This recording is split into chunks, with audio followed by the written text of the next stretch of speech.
Pure georgette ഫാബ്രിക്കിൽ നല്ല തിക്കായിട്ടുള്ള ലക്നവി എംബ്രോയിഡറി ചെയ്ത സൽവാർ സെറ്റിൻ്റെ കളക്ഷനാണ് ഈ വീഡിയോയിൽ നമ്മൾ കാണുന്നത്. നമ്മൾ നോർമലി കാണുന്ന ലക്നവി എംബ്രോയിഡറിയിൽ നിന്ന് കുറച്ച് ഡിഫറൻറ്റ് ആണിത്.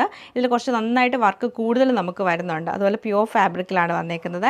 ടോപ്പ് വരുമ്പോൾ ടോപ്പിൽ ഇങ്ങനെ തിക്കായിട്ട് എംബ്രോയിഡറി വരും. ബോട്ടവും ദുപ്പട്ടയും സെയിം തന്നെയാണ്, ജോർജറ്റ് തന്നെ എംബ്രോയിഡറി ചെയ്താണ് വന്നേക്കുന്നത്. 3 കളേഴ്സാണ് നമ്മൾ കാണുന്നത്. പീച്ച് കളർ, റെഡ് കളർ, പിന്നെ വന്നേക്കുന്നത് ലൈറ്റ് ഗ്രീൻ ടോൺ ആണ്. മൂന്നിൻ്റെയും കളക്ഷൻ അപ്പോൾ നമുക്ക് ഡീറ്റെയിൽ ആയിട്ട് കണ്ടുനോക്കാം. ഫ്രണ്ട് പോർഷൻ നമുക്ക് നല്ല തിക്കായിട്ടുള്ള എംബ്രോയിഡറി ആണ് വന്നേക്കുന്നത്. ഫുൾ ഇങ്ങനെ അടുപ്പിച്ചടുപ്പിച്ചുള്ള വർക്കാണ് ഫ്രണ്ട് പോർഷൻ ഫുള്ളായിട്ട് വരുന്നത്. ഡാർക്ക് ഒരു പീച്ച് ടോണാണ് ഈ സൽവാർ സെറ്റ് വന്നേക്കുന്നത്.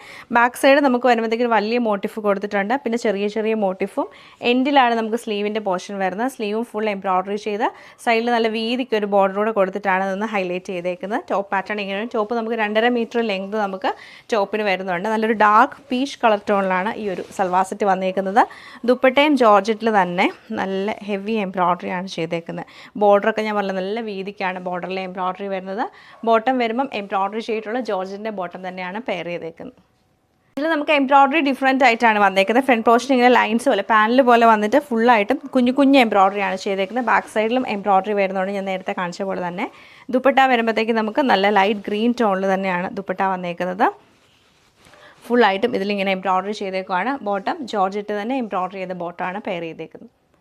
സെയിം പാറ്റേൺ തന്നെ ഡാർക്ക് റെഡ് ടോണിലാണ് ഈ സൽവാർ സെറ്റ് വരുന്നത്.